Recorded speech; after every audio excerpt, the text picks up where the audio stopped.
안녕하세요, 4학년 친구들. 오늘의 사회 수업을 시작하겠습니다. 2주 전 수업에서 지도를 배우기 전 지도에서 보이는 다양한 정보를 확인하고 의미를 예측하거나 궁금한 점을 생각하여 댓글을 썼던 것 기억하나요? 댓글 중 다수가 지도에 표현된 색과 관련된 댓글이었습니다. 지도 색깔이 왜 다양한지 궁금하다. 짙은 색이 높은 곳이고 옅은 색이 낮은 곳일 것이다. 짙은 색은 진흙이 많은 곳이라 농사 짓기 어려운 곳일 것 같다. 하늘색은 물 있는 곳일 것이다. 분홍색은 역이나 건물이 많고 사람들이 활발하게 움직이는 장소일 것이다. 등 지도의 색깔에 대한 다양한 생각과 예상을 확인할 수 있었습니다. 많은 친구들이 생각하고 예상했던 부분에 대해 오늘 함께 확인하여 배우는 시간을 가질 것입니다.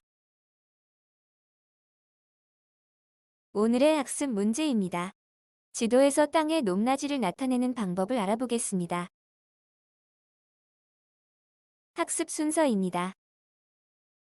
실제 땅의 모습을 지도에 나타내는 방법에 대해 파악하고 직접 땅의 모형을 만들어 그 모습과 지도의 표현을 확인하며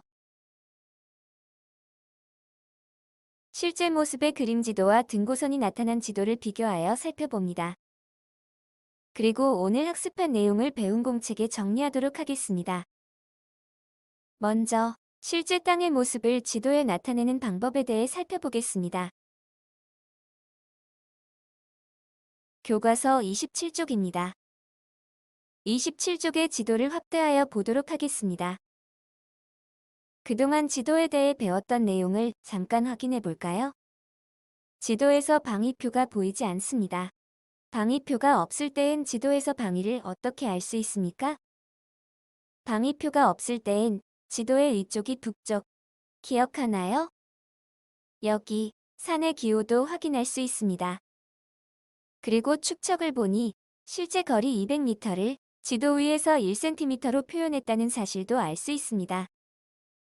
그렇다면 평면인 지도에 땅의 울퉁불퉁한 높낮이를 어떻게 표현할 수 있을까요? 지도에서는 무엇을 나타낼까요? 왜 지도에 여러 가지 색을 사용했을까요? 지도에 있는 숫자는 무엇을 뜻할까요? 물음들에 대해 함께 확인하겠습니다. 교과서 28쪽을 보면 지도에서는 땅의 높낮이를 등고선과 색깔로 나타낸다 라고 알려줍니다. 먼저 색깔이 어떤 의미를 가지는지 살펴보겠습니다. 지도에서 나타나는 색깔입니다. 붉은색은 빛과 열 관련된 것, 주택지나 관광지, 도로 및 회로의 기호에 쓰입니다.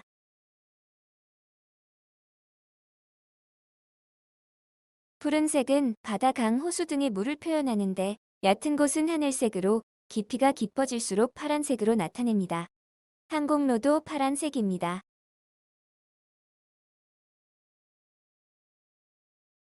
갈색으로는 산이나 고원처럼 지형이 높은 곳을 나타내는데 고도가 높아질수록 짙은 갈색으로 표현합니다.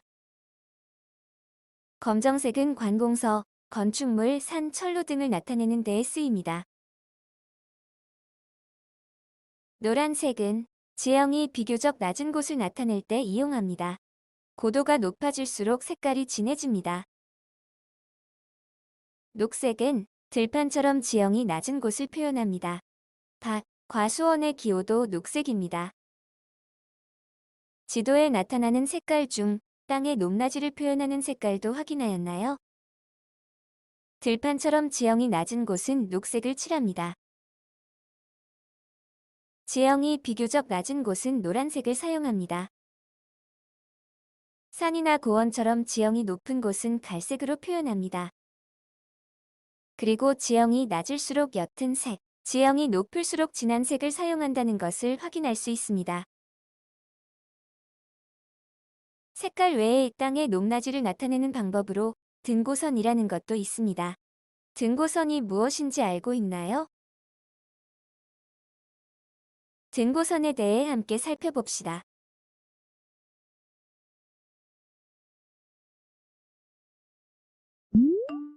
등고선의 이해.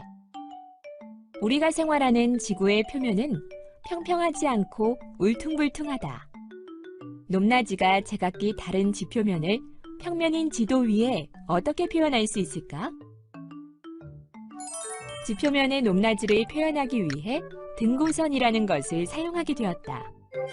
등고선이란 높이가 같은 지점을 이은 선을 말한다.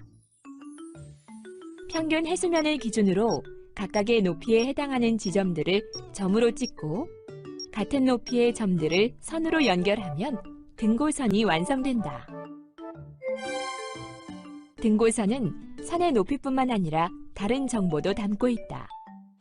등고선을 보면 경사가 급한 부분은 등고선의 간격이 좁게, 경사가 완만한 부분은 등고선의 간격이 넓게 나타난다. 이처럼 등고선의 간격을 통해 산지의 경사 또한 알 수 있다. 그리고 등고선에서 낮은 곳으로 향하여 돌출되어 있는 부분이 능선, 정상 쪽을 향해 들어간 부분은 계곡이다. 등고선에는 계곡선과 주곡선, 간곡선, 조곡선이 있다. 주곡선은 일정한 높이마다 가는 실선으로 나타내는 등고선이고, 계곡선은 여러 개의 등고선 가운데 읽기 쉽도록 굵은 실선으로 나타내는 등고선이다. 그리고 간곡선과 조곡선은 주곡선과 계곡선으로만 표현하기 어려운 기복의 표현을 나타낼 때 사용된다. 또한 등고선의 간격을 보면 지도의 축적을 알 수 있는데 주곡선의 간격이 각각 20m이면 1대 5만 지도이고 10m 간격이면 1대 2만 5천 지도이다. 지도에 등고선을 그려 넣음으로써 입체적인 산을 평면의 지도에 표현할 수 있고 등고선을 통해 많은 정보를 읽을 수 있다.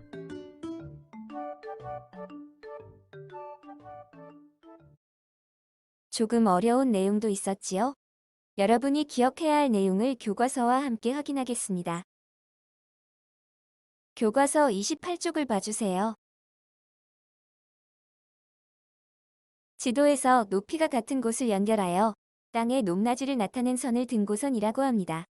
지도에서는 땅의 높낮이를 등고선과 색깔로 나타내는데 땅의 높이가 높을수록 색이 진해집니다. 중요한 내용 정리하겠습니다.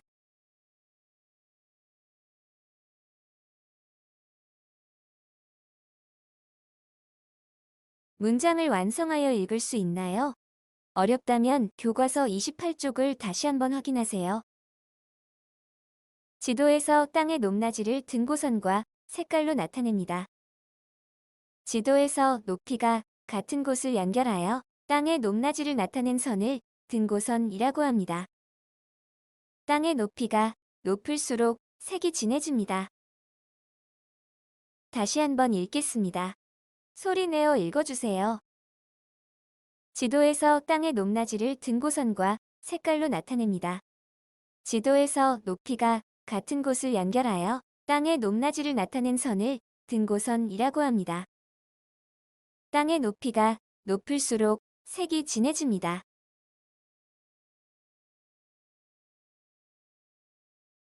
땅의 높낮이를 표현하는 또 다른 방법을 안내하겠습니다. 백두산의 높이는 어디서부터일까요? 해발 2744m. 백두산의 높이는 몇 미터인가요? 지도를 보면 2744m라고 나와 있습니다. 이것은 백두산의 맨 아래쪽이 0이고 그로부터 2744m 위에 백두산 꼭대기가 있다는 말이 아닙니다. 백두산 꼭대기는 해발 2744m이지요. 여기서 해발이란 바닷물로부터 높이를 잰다는 한자어 해발입니다. 즉, 바다의 자에 시작할 발자입니다. 이처럼 지도에서 어떤 지점의 높이를 재는 기준은 해발입니다. 왜냐하면 평지라 하더라도 지역마다 높낮이가 다르기 때문입니다. 그래서 바닷물의 표면을 0m로 보고 그보다 얼마나 높이 있는가를 해발 몇 미터 하는 식으로 재는 것입니다. 그런데 바닷물도 높이가 일정하지 않아 밀물대와 설물대의 높이가 다릅니다. 우리나라의 경우 인천 앞바다 밀물대와 썰물대의 바닷물 높이의 평균을 내서 그 평균을 0m로 정합니다. 그러나 매번 바닷물의 평균 높이를 재는 것은 불편한 일이므로 인천의 인하공업전문대학교 교정에 대한민국 수준원점이라는 것을 설치하고 이를 기준으로 하여 높이를 재고 있습니다.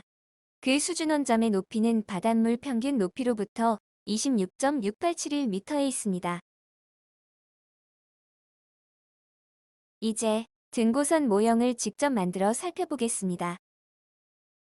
교과서 28쪽이며 활동자료 3사를 뜯어 준비합니다.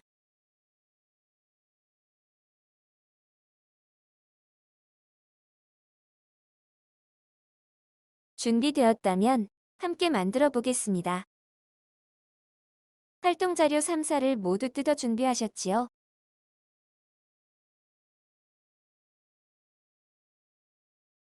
종이 블럭의 다리를 모두 접습니다.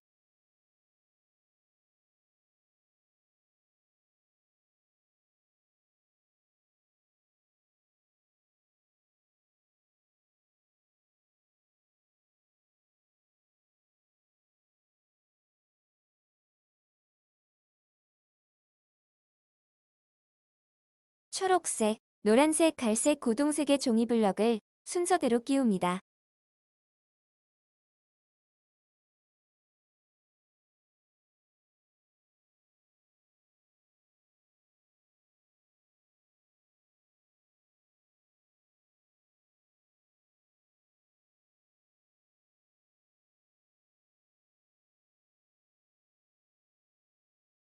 등고선 모형을 완성하였습니다. 등고선 모형을 옆에서 관찰하고 위에서도 관찰하여 땅의 높낮이를 지도에서 어떻게 나타내는지 더 생각해 봅니다.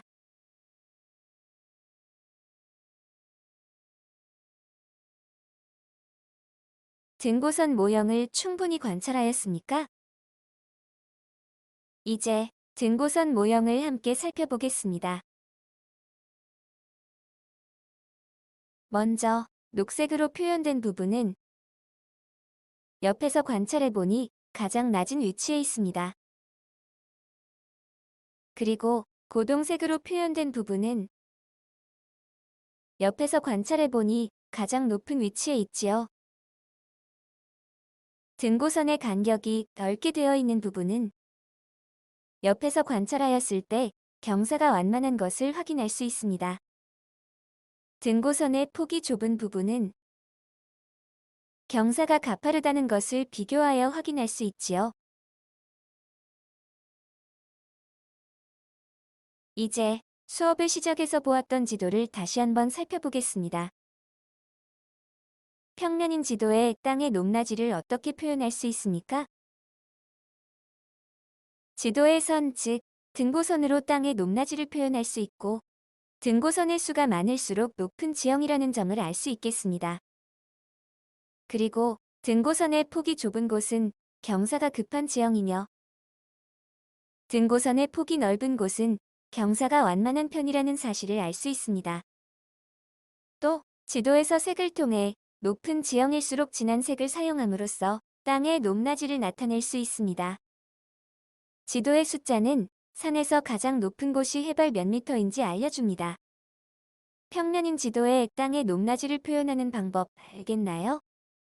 지금까지 배운 내용을 바탕으로 실제 모습의 그림 지도와 등고선이 나타난 지도를 비교하여 살펴보겠습니다. 교과서 29쪽의 그림 지도에서 가장 높은 곳과 가장 낮은 곳은 어디일 것이라고 생각하나요? 그림 지도를 잘 살펴 생각해 보세요.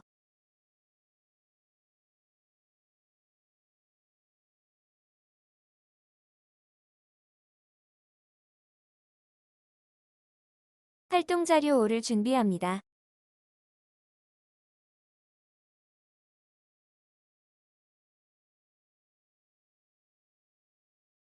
준비되었다면 활동자료 5를 그림 지도에 겹쳐봅시다.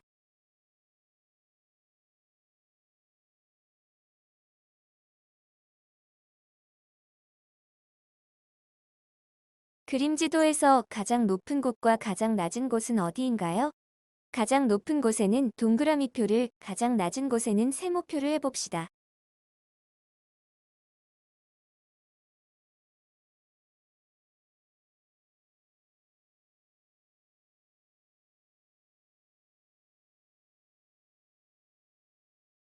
함께 확인하겠습니다. 가장 높은 곳은 겹쳐본 등고선 지도에서 색이 제일 진한 부분입니다. 그리고 가장 낮은 곳은 겹쳐본 등고선 지도에서 색이 제일 옅은 부분, 하천 주변입니다. 오늘 학습한 내용을 배운 공책에 정리하도록 하겠습니다.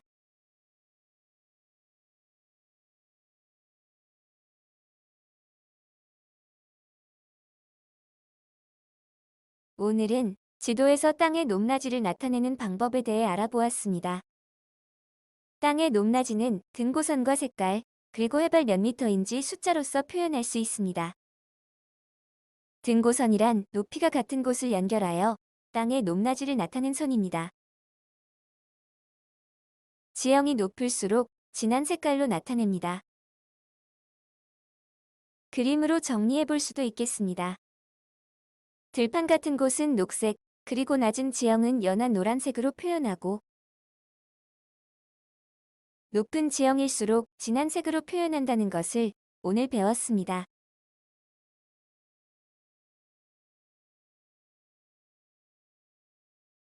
등고선 간의 간격이 좁을수록 경사가 급하고, 등고선 간의 간격이 넓을수록 경사가 완만합니다. 잘 이해되지 않는 부분은 한 번 더 확인하고 넘어가도 좋습니다.